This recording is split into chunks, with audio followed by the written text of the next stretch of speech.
Okay, let's start. So, officially, welcome to Estonia GoLang. I don't know which meetup is it. Agon, maybe you have a count. Is it third? Is it fourth? Is it fifth?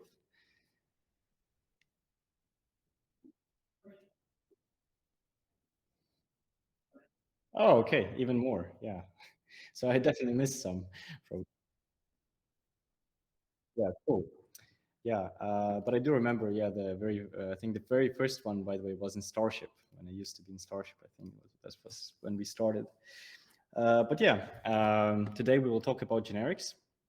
And I decided to go with 0 slides. So there will be only live coding. And I'll sort of prepared some skeleton of some stuff, but we'll also live code along. And feel free to ask questions as we go. I'll also stop at some sections in some logical points during the presentation and ask if some people have questions, so we can like break it down. And yeah, we can have, of course, Q&A in the end and maybe some discussion if we have time. So a little bit about me. I'm Vitalii. I'm originally from Ukraine, but I have been living in Estonia already for 7 years. Previously, I worked at software engineering companies such as TransferWise and Starship Technologies. So Starship is the place which develops those small self-driving robots. Currently, I'm a CTO at Better Medicine. It's a very early stage startup. We build sort of AI-powered tools to help radiologists detect cancer faster and more accurately. So we analyze computer tomography images and um, let's say, important information like lesions and stuff to help radiologists detect cancer faster and more accurately. And yeah, we use Go and build our backend services in Go. Maybe a bit on the personal history. I was exposed in about Go in Starship. So in TransferWise, I was like all Java shop, so JVM, Java, Groovy, Kotlin, whatnot. But in Starship, we started to use Go, and that's how I got introduced to Go. And I really loved it for its simplicity, but at the same time, robustness and sort of very clear, let's say, concurrency model and just the way you express code. Um, and yeah, today we talk about generics. So without further ado, let's go. And let's start with like a classical, maybe rationale, like why do we want generics? So let's say we have two functions like minimum min int and min float, which just returns the smaller int out of two parameters or arguments, so a and b. And well, we can see that the code itself, if you look at the the body, it looks exactly the same. So it seems to be that, well, we can actually like write one function and not use two. So right now in Go, you would have to have two separate functions. And if we test it, yeah, we can see we would have to use the min int and then min float separately for floats and ints. And well, probably you encountered a bunch of other examples where you had to, where you wanted to have a generic function maybe, especially when you deal with collections or maps, or you want to reduce something or some values in the map or get the keys, etc. So, well, let's do it. Let's then write and see how the min function would look like in Go. I'll just write min live because I have a other min function there, but let's kind of try to understand how we would want it to be. So if previously we had a, let's say, float and b, and we returned the float, and we want now to replace this type with a generic type, let's say t. So we replace it with t, but now we have a problem that, well, we need to define this type. So the way we do it is we add a square brackets, and we add this type parameter, and then we sort of define what we want this type parameter to be. So the way it's someone said that they're not seeing any code from me, so that you don't see a presentation. Let's see if others have the same issue. So Guillaume wrote, okay, Guillaume, maybe you tried to reconnect, but yeah, that was still good that you pointed it out. So maybe try to reconnect and that will work. So how do we then define the type, the type parameters? So we add the square bracket to the function. We say it's t, but then we have to actually define the constraint on the type. So let's say we actually say that it's that it can be the int, or now we can have a union and say it can be float 64. So now our code will work with ints and float 64. And as you can see, just for the backup, I sort of had the same function already defined here, and we can test it and see if it works. And by the way, regarding the usage now, what we do, we call the min function, and we have to define the type, let's say as an argument to the type parameter, and then we add the usual arguments for the function, and the same we do for floats. You can see that this notion of interface is quite verbose. So we have to define the constraint, writing the interface, and then int union float. So there is a feature called inlining. So what we can do, we can remove this interface part and just inline. And let's verify that it works. It does. So we inline that.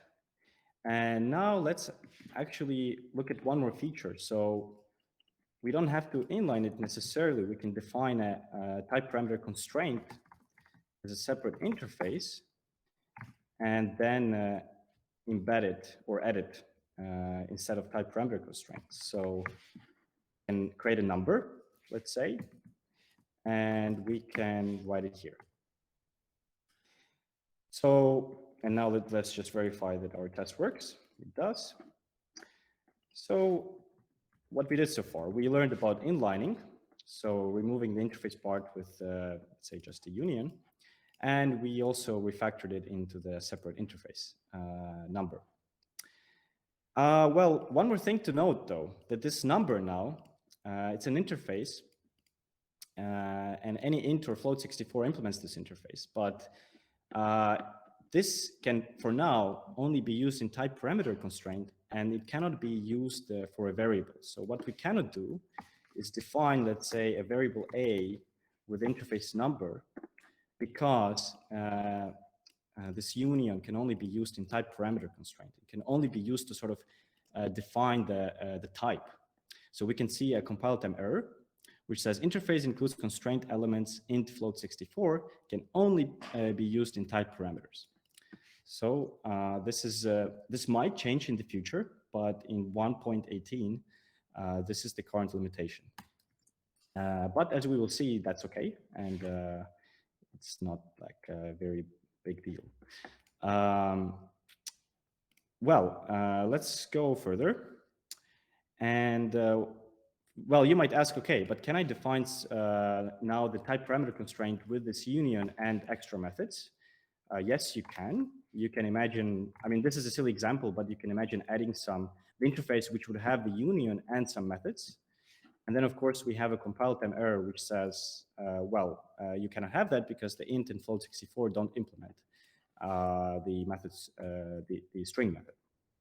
This is just for you to know that now you can embed it. And of course, you can embed other interfaces just as normally. You can even union them. So you can do all sorts of things like that. And I think we can even do it like this. But this is just to show the capabilities of type parameter constraints. Okay, so let's move on. We learned about the unions and that we can add methods. And but now look at our code.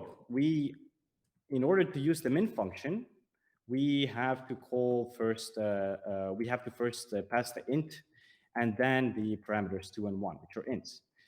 But what if the compiler would infer compile time, of course, that this is of type int. So let's try it out. Why not? The code doesn't lie, right? So let's try to compile it. So we have min, and we just passed it 2 and 1, and let's see if it compiles. And it does. So this is called the constraint type inference. And what it does is that compiler first, since we pass the arguments A and B, and compiler sees that, aha, they were of type int, and it can deduce that the type parameter is of type int as well, and thus we don't have to include that. And now you might ask, well, how do we know whether we can have this inference or not?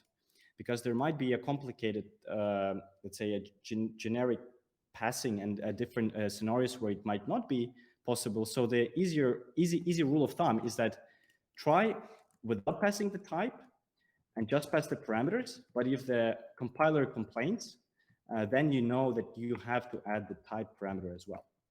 So this is the sort of a very easy, pragmatic approach, how you know that. And it seems that for float64, we can also remove that. So now we have this constraint type inference. Let's try to compile, and it works. Okay, now we learned about type inference. Well, but there is one more important topic to understand, and that's the step that the compiler makes when sort of make generic work, and it's called generic instantiation. So it's called the instantiation step. So what it means is that it's the step when the compiler actually places when you instantiate the generic, let's say, function or struct with the actual type. So let's actually have a concrete example. We can have, let's say, a min float function, just as before. And if we pass it the float, and now we print the len min float, let's say 2.2, 5.5, right? And it should print us 2.2. Let's try it out. It does. What happened here? So, well, this is the instantiation step. So essentially, the min float is identical to our to this function. So what compiler did, it created this function by taking this generic function, putting the float instead of t, it put the float everywhere, and sort of instantiated that. So yeah, this is conceptually important to understand. So you can write code like this. So as you can see, we haven't yet called the function, right? We haven't called the min with some arguments of real arguments, but we instantiated the actual function. And now let's say it's not any more generic function, but it's already, let's say, a concrete min of type float. And of course, we can create of other type which are supported. So, and the support is defined by this type constraint. So we can see we can only pass a number. So let's say min int would succeed, but what about min string? Well, min string shouldn't succeed because I think this just complains about min usage. Let's fix that quickly.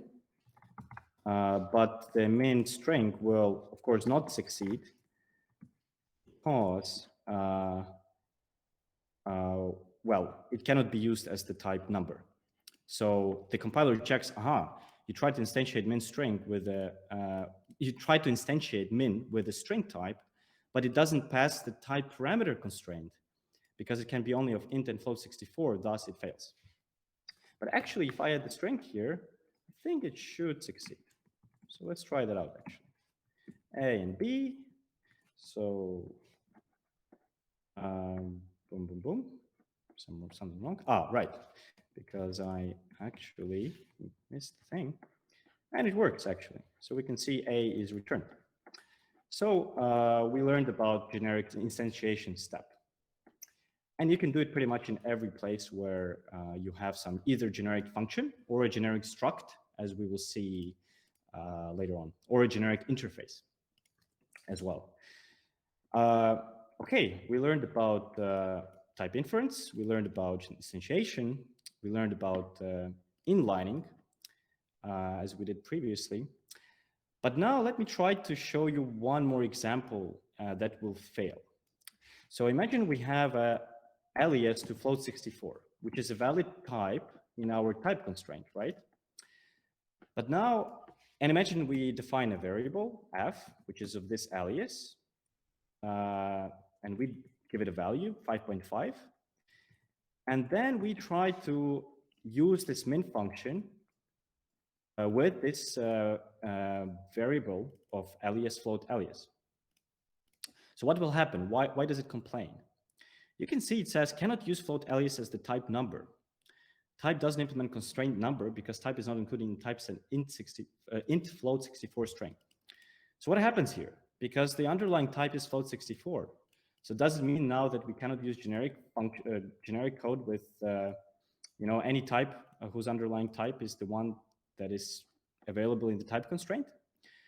Well, Go decided to make such thing explicit by introducing a special symbol, tilde. I think it's called tilde. And it means that we have to add the tilde in the constraint like this in the beginning of the type to allow all the type aliases who have float 64 as the underlying type. It's tilde. Thank you. I don't know if I pronounced it correctly, but if not, I beg your pardon. Okay, and now we can see that the compile error got removed. And now let's just verify, because the code doesn't lie, to see if it works. And it does. So now we can use this. And well, it kind of makes sense to use it everywhere, right? In case we have a very good, how to say, use case where we don't want to have aliases to be used in type constraints, maybe for some reasons, then it's okay to add tilde in the beginning. So let's do it. Well, apparently string is not number, but well, for the sake of the demo, let it be here. Okay, and now let's see one more thing.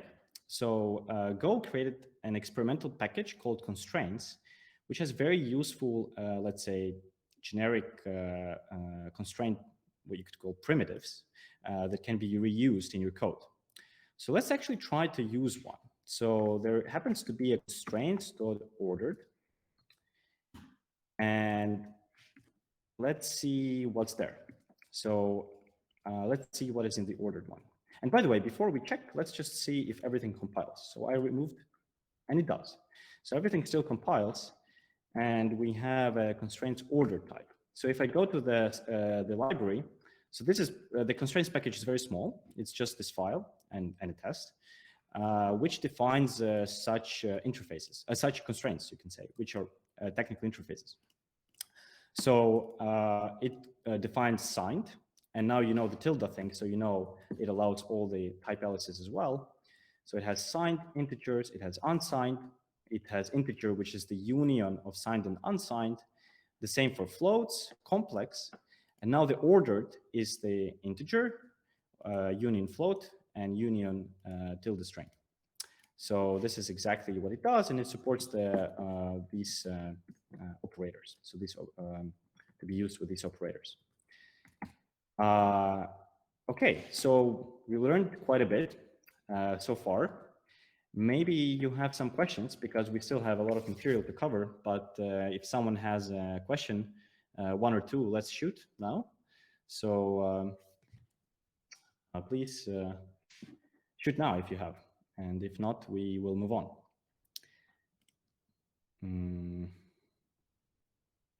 If not, then in the end, by the way, we will have anyway a Q&A section. Okay, but I think we can move on. And let's look now in the one more example of using the generics and some new symbols or keywords, let's say. So let's actually first try to go with this interface. So, well, let's say we have an equal function, and let's say the constraint is nothing, so it can accept any type. And well, we compare A equals B. But it happens so that, well, it cannot be used here because T is of type any, and it's not defined in type T. So there is a special constraint called comparable. And what it allows is to use the operations, the comparison operations. So you can see that all the primitive types implement this. So booleans, numbers, strings, pointers, channels, arrays have this comparable or comparable.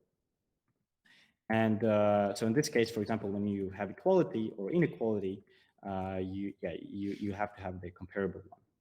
And now our test will pass, and we can actually compare stuff. There's one more keyword I haven't mentioned that maybe I should. Imagine you just have a, I don't know, print function of some sort.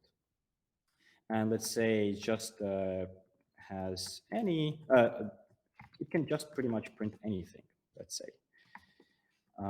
So there is one more keyword that I would like to introduce you. I think I made a mistake here. Yes. Let's try to do that. And just for the sake, let's just print this. I mean, it's a very simplistic example, but the idea is that when we use this interface, which can be, it's pretty much type constraint, which says it's a type that can be anything. Now Go 1.18 introduced the new keyword any, which is exactly the same as the interface. And by the way, this any keyword can be used not only in the type parameter constraints, but anywhere. So for example, if previously you had a variable of type interface, now you can replace it with any. Or yeah, so any is the same as interface, empty interface everywhere in your Go code. So this is just something as well to be aware when you deal with Go 1.18. Okay, I think let's move on and see an example of one more example of comparable any and everything. So let's put everything that we learned so far to get hold of one more complex example. So let's say we want to get the values in the map. So we define the function values. We have the usual parameter map, but now the map is has the generic key value pairs, well, key values, and it returns the slice of values. So now the important thing to also keep in mind is that whenever you define some generic operation on the generic map, your keys should be comparable. And that's because the, well, internal implementation of map in Go needs to be able to compare keys. So that's why we have to define K as always comparable. Well, of course, you might have some additional, probably not on K, but you might have some additional constraints if you want. But yeah, the key should be always comparable. And in our case, the value can be any. Of course, we can change that to be something more specific if we want. But in our case, let's say it can be anything. So now we can actually create the result, which is the slice of type V. And we return that. And you can see that it works. So, so yeah, and you might wonder probably, what if there is already some good library which implements those generic functions that deal with slices, arrays, sort of maybe if you dealt with JavaScript, you know Lodash, which is a very popular library. And there seems to be one in Go. And this is called Low package. You can find it in GitHub. I think the long version is this one, Sandberg Low. But let's see, for example, in this case, we use the keys. So we get all the keys from the map. So we create a map, we have some keys and values, and then we want to just have the keys, all the keys from the map. And let's run it. And it works. We get the slice of keys. And if you look at the implementation, it looks very similar to the values one that we just had. It also has the key values, but it now just accumulates the keys instead of values. Okay, so this was the generics on functions. But now let's actually, by the way, before I go to generics in structs, just want to show that, yeah, I would suggest you to sort of check out this slow library because it has not only operations on maps, but many other things like math operations, to range over on slices. And you can, by the way, this is a good place to learn generics as well. If you want to see good examples, you can see the implementations, but also, most importantly, also the usage of that. So you can see how this is used and yeah, maybe get inspiration. And instead of re-implementing the same thing, you could use this library, for example. So yeah, I found it pretty nifty and pretty cool. So this is just for your information. Okay, let's go now to the generics and structs. So again, maybe a bit silly example, but we will go from a simple one and then maybe go to a more complex one. So imagine you have just a type which defines a underlying slice and maybe has some methods on it. So let's just call it bunch that has a type E for element and can be any. And the underlying is just a slice of those elements, right? So now the important, okay, I think we have a question. Let's check. So would it be preferable to centralize K type and V type in centralized interfaces? This is reused. I'm not sure if we can centralize those. So, I mean, you can sort of create a collection of constraints by having different interfaces. But sooner or later, if you use, let's say, those key values, they still have to be sort of typed in. So you cannot, let's say, you cannot write less code than this for this function, probably, unless someone has knows something more. But yeah, but you can of course have reuse interface constraints or type parameter constraints by defining interfaces, like in the package constraints that we saw. But thanks for the question, Damien. Okay, let's go back to our code. So where was I? I was at the generics. Struct. Yes, I was talking about now generics and structs. So the important thing to understand is the type parameter, let's say receiver. So let's say we define a struct, which is a generic struct with a generic sort of type E. Now, important thing to understand is that we can have that in the method receiver, and we can access that.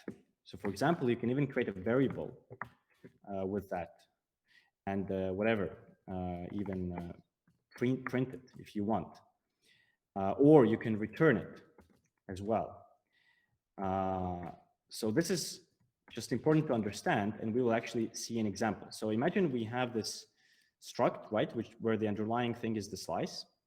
So, and let's say we just want to get the first item in the slice. So this is just a silly example, of course. But by the way, this is just to demonstrate. You can see here I defined it as E, and you can think, oh, this should be always E because here we defined it as E. Well, actually, as a matter of fact, just as for the usual method receiver names, you can define it as whatever, right? And it won't give a compile time error. Of course, it's not advised to do that, but it's at least good for you to know that. But the same as with the sort of type receiver in the method, you can name it anything. But again, of course, it's good to name it probably everywhere similar. So let's just get back to E, but I just wanted to show you that it's possible to have it. And yeah, let's say here we have a first. So again, important thing to understand with structs and generic structs is that, well, you have access to this type, and you can think of it, by the way, you can think of it conceptually that this E is sort of already instantiated. And this is exactly, by the way, maybe now it's the question to you, like, why do you think this is possible? Why can we define the variable with the type E when, remember, in the previous example, I was not able to define a variable with the number constraint, right? I wasn't able to define a variable that is of type number because it sort of said, hey, it can only be used in type parameters. But why suddenly in structs I can do something like this? Well, because again, conceptually, you can think of this E as already instantiated. And this way we can actually create variables of this type, and we can return this, etc.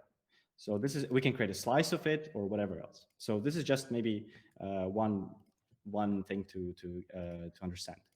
And of course, this is very verbose. I specifically wrote it like this, but well, we can just return the, have the first implementation like this.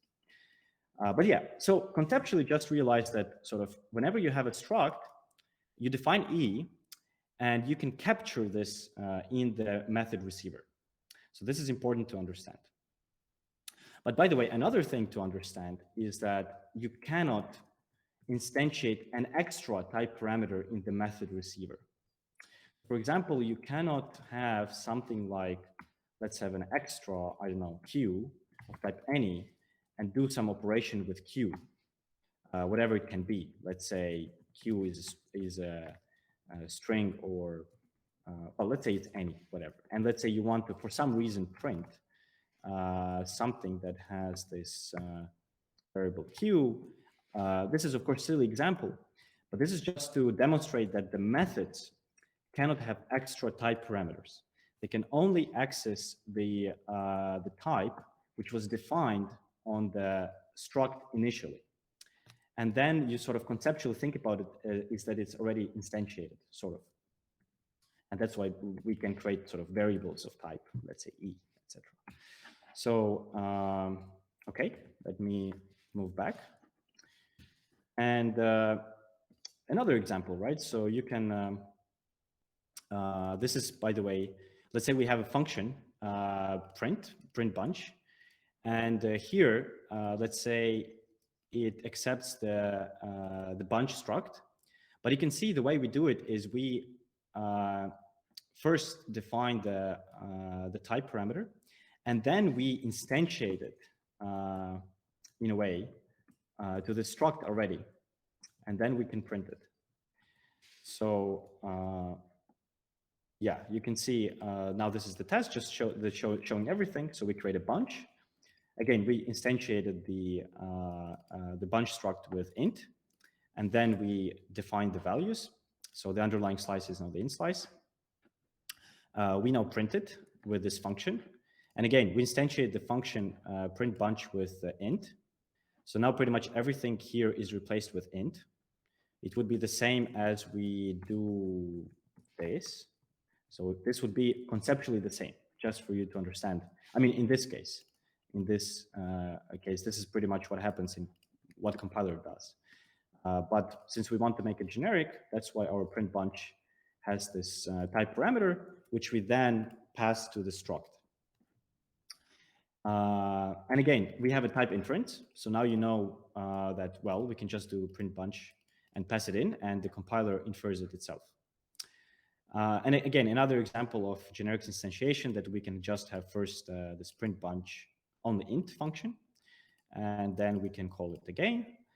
And this is just an example of using this method receiver bunch.print, which will just print the values, underlying values. And this is example of using this first, which will bring print, but return the first one. So let's just run the test to see if everything works. And yeah, we can see all different methods of printing the slice, and then the last one is printing the first one. Okay, now actually more involved example. There's another nice library, generic library with generic data structures. And let's say, you know, things like stack, queue, etc. So let's again look at the example of, first let's look at how we use this, and then take a quick glance at the implementation. So we just define a stack. There is a function new, which creates a stack. And you can see we pass here the int as the type parameter. So now you can see IDE helps me that now it's a stack of ints. And we push here 5, then we pop it, and we just verify that it's 5. So let's just run a test, and we see it works. So again, now knowing everything about the generics, what you knew so far, you can now easily read this code and understand pretty much everything here, 100% everything. So you can see that the stack struct has the type on it, that, and it uses this T to capture the underlying entries of type slice T. And then the new constructor, what it does, it actually instantiates. It instantiates the stack with the type parameter T, or well, the argument once we use it and pass it. And now we have a concrete stack, and we define an empty stack here. And this is the method receivers on stack, right? So you can see we have this access to T. So we push, we can define the value of the same type. We push here, and this is how we pop. You can also see we sort of have access to the T. We return it, and we do operations on that. So again, if you want to sort of brush up on that, you can check the implementation. And yeah, you can see the usage of this any keyword, which is the same as interface, empty interface. And again, maybe another example, you can use generics in interfaces. So you can imagine you can have some processor of some kind, which let's say has some input and output. And you can define a generic type parameter, and you can then define, let's say, a method which has an input of type E and then the output and error. And and by the way, you can have the same instantiation process in the interface. So imagine we have an interface string processor, and we instantiate it by passing these 2 strings. And this pretty much for the compiler is the same as it was just the string processor interface, which had input a string and output a string. But now we do it through this. Again, you might think, oh, but where is it used, or where would it be useful? Actually, I was also skeptical about this approach, but I used it myself when I re-implemented the worker pool using generics. And then I actually sort of did it using such a construction where my interface was generic. And then I could sort of use that. Actually, if we have time, I'll show the example. But yeah, we can, by the way, see, I just made a very quick example again of using this processor. So again, this is just a simple implementation of string processor, which just, adds string to the input and returns. And imagine we have some function which passes the processor result to channel. So it defines the input, output, and then it takes in its parameters, the input, the result channel, where we can write to, and the processor.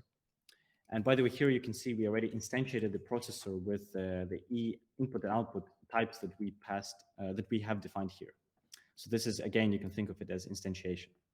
So again, the implementation is you take the output, well, let's for now ignore error handling, and you pass it to the channel, which again is generic because the channel is of type O, output.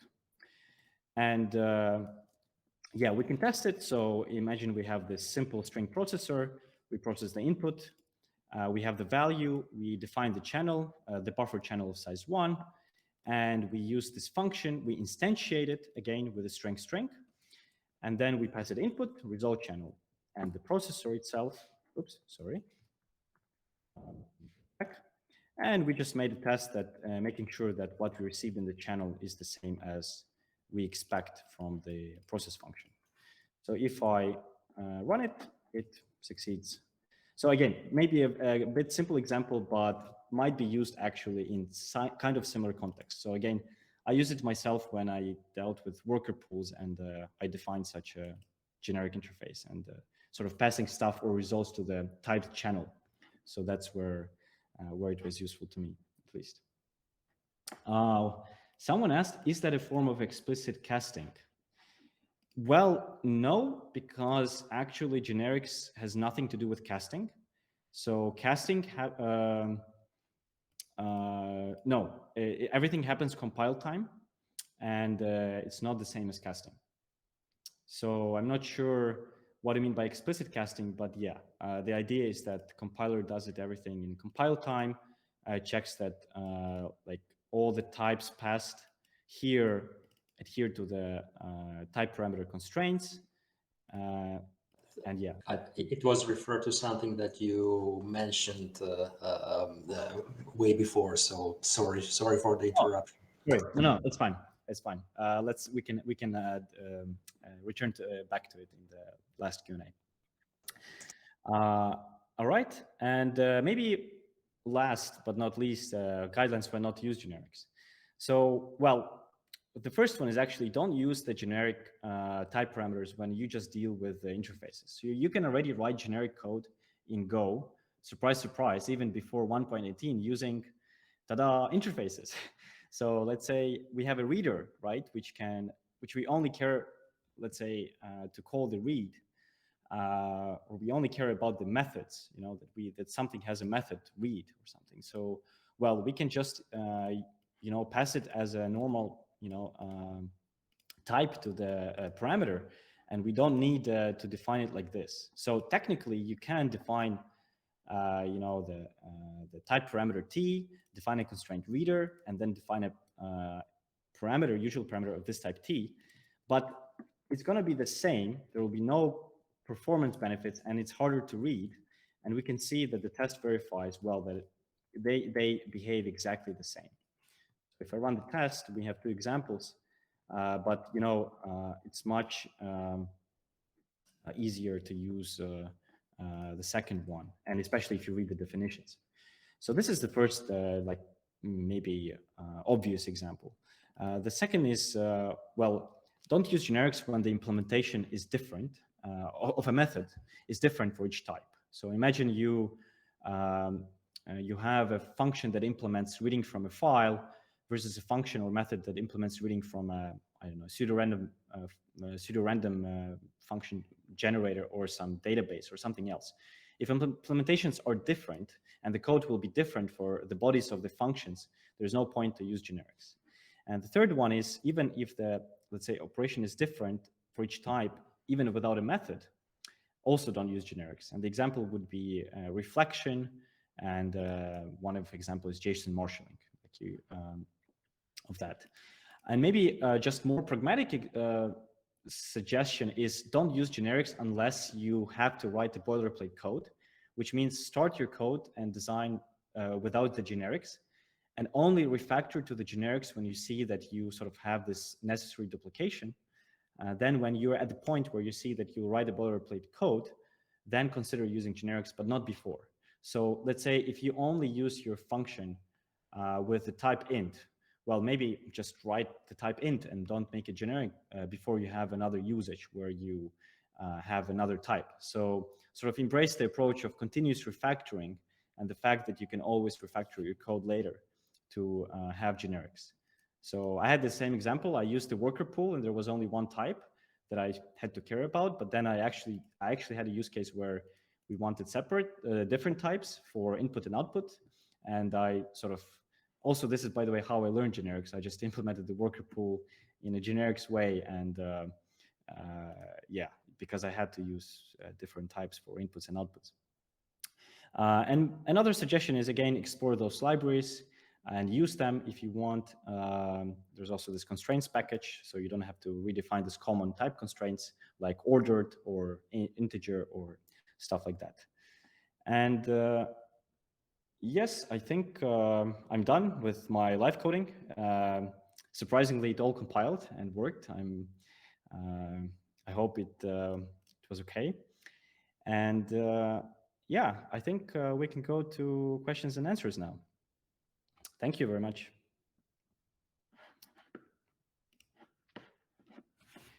Maybe last, by the way, I will just mention you can leave the feedback on this in Google form for those who joined later. Okay, Agon said that there are also these packages, slices and maps. Yeah, very good to know. So check them out. They are in this experimental prefix, by the way. So they are not part of this official standard library. Well, they kind of are, but they're still in the experimental folder, whatever, prefix. So they're like candidates to be introduced.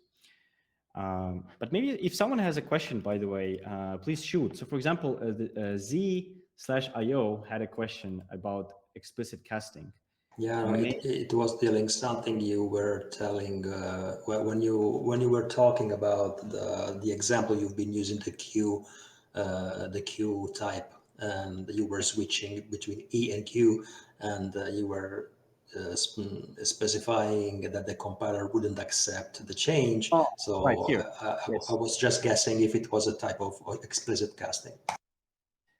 Yeah, so I think this has nothing to do with explicit casting. Again, correct me someone if I'm wrong, but this is just the fact that the Go 1.18 doesn't allow type parameters in methods, except using the actual already, let's say, instantiated type of the struct, which is defined here. And by the way, if, for example, it has two of them, let's say Q any, E any, of course, you can have access to Q and E. So again, just to make So sure. basically, so basically, the interface is well, in this case, the custom type is forcing and restricting the choices only to the explicited things that you are writing there. Yeah, so you can use, let's say, in the method, you can write generic code relative to the type or relative to this E that is defined here, to the type parameters that are defined on the struct, but you cannot sort of have or pass from the client additional ones when you call the methods like here. Yeah, clear. Thank you very much. Mhm. So maybe clarify about your first method, like in that struct, like if you have multiple types on that bunch, so E or Q or what you had, then will you write your first method for each type separately in that struct, or will you make union type? Example, if you have that first method, maybe regarding some individual kind of behavior for E or Q types.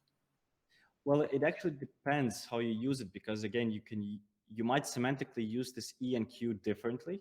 So for example, you can use Q type, or let's say input, like an example in the interface, input output. You use the E for input, O for output, but so it all semantically depends. But what you can do, for example, you can, let me think if I can write it down here. Let's say you have a element T, which is any element, let me think,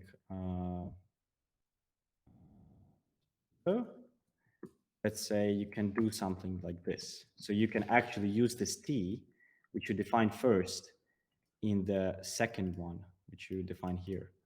But again, maybe this is not a very good example, but still, you can sort of use this. Maybe this is one thing to realize. So again, you can use these types differently as you want in your methods, because again, one type can go maybe into the input, another type can go as the output, or any other kind of logic that you need. But you can also, maybe one more note to say is that you can define some rules on the constraint.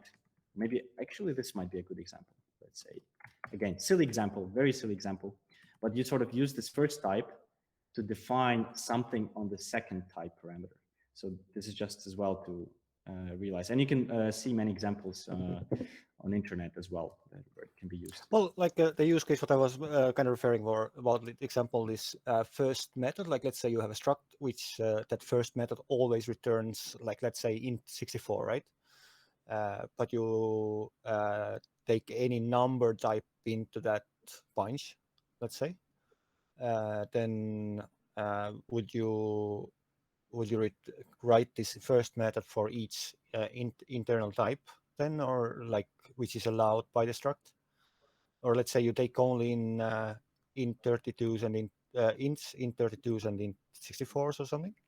Mm-hmm. And then, but you always return from that first method in 64. Like then in this case, like would you write first method taking in E instead of E? Would you have multiple functions then as first for int 64 and first for int 32? Yeah, I guess it depends on the exact logic what you want, because imagine I have a function like yeah, I understood what you're saying. I guess it's hard to talk about it in abstract. I would say it's much easier if you have a concrete example. But imagine I have a sum. So in sum, for example, I don't have to return type E or something. I would return type int, right? And then I would just sum over all of the whatever. I'll sum over all the elements for the sake of simplicity. I'll just return b0 plus b1. And by the way, it might fail because it might have floats as well. But let's say I don't know. I'll just cast it right now, imagining that even that doesn't work. Interesting. It's not defined on E. Aha, right, because E is any. Let's actually put it as number. Yes, now it would work. So it can be still floats, but then let's say some, I don't know, round sum or something. Doesn't matter. But I guess, yeah, your idea of where to use or not to use. So I guess it depends. So you have to ask why then in the first place you have a generic struct. So if you have something where you only operate on ints or floats, then maybe you can segregate and use this logic separately. But if not, then yeah, use the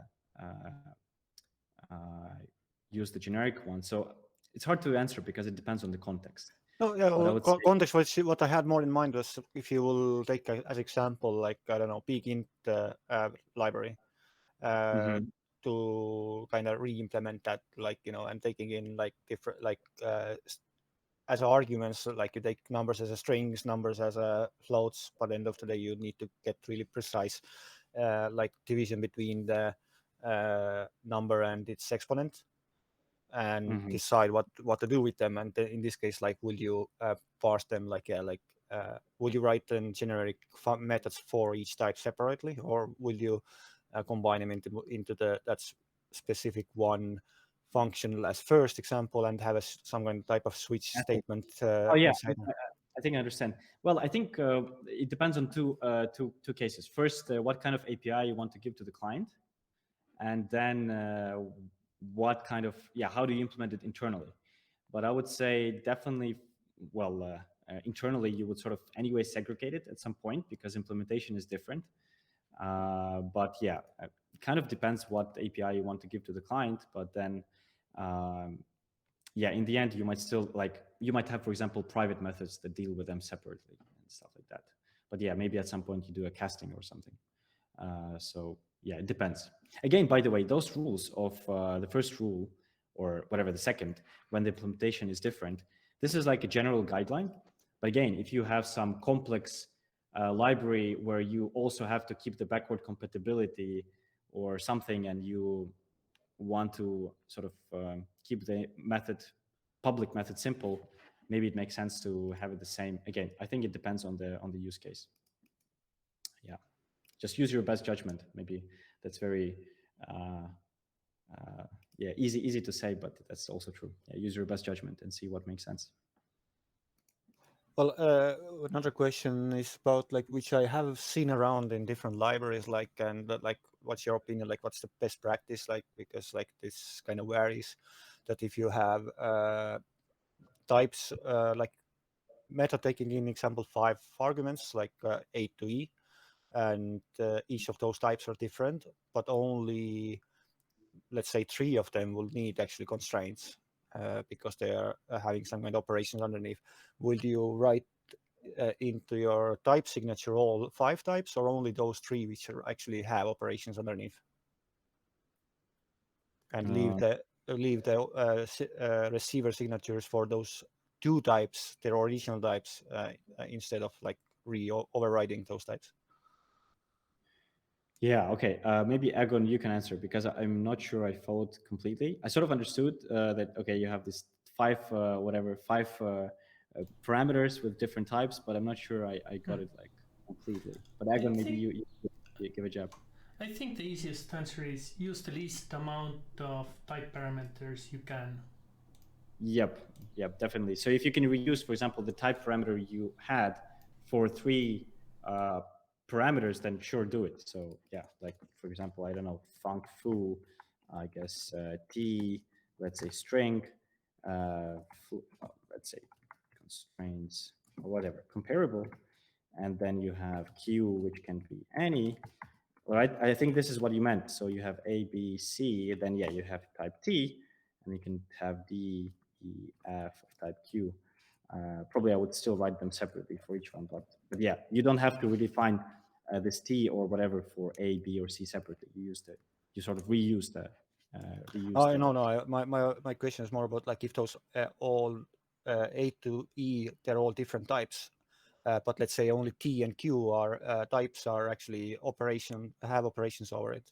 So like would those A, B will be written their original types in signature? Well, probably, yeah, why not? But I already got my answer that yeah, it's probably to keep that whole function signature as short as possible and only define the things which are necessary. You can definitely, yeah, let's say you have something specific like, I don't know, A is float 64 and whatever C, and then others are, let's say, based on this type T, then yeah, sure, you can have concrete ones combined with generic ones as let's say, whatever fits your function or application or your use case. So yeah, definitely. B is IO, I don't know, reader, and B is the subtype. And this would compile. Any other questions? But I think we just got, yeah, 1 hour. 1 hour is done.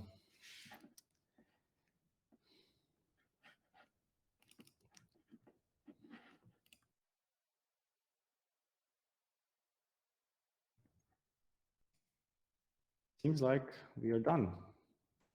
Thank you, everyone, for visiting, by the way, and yeah, thanks for your attention.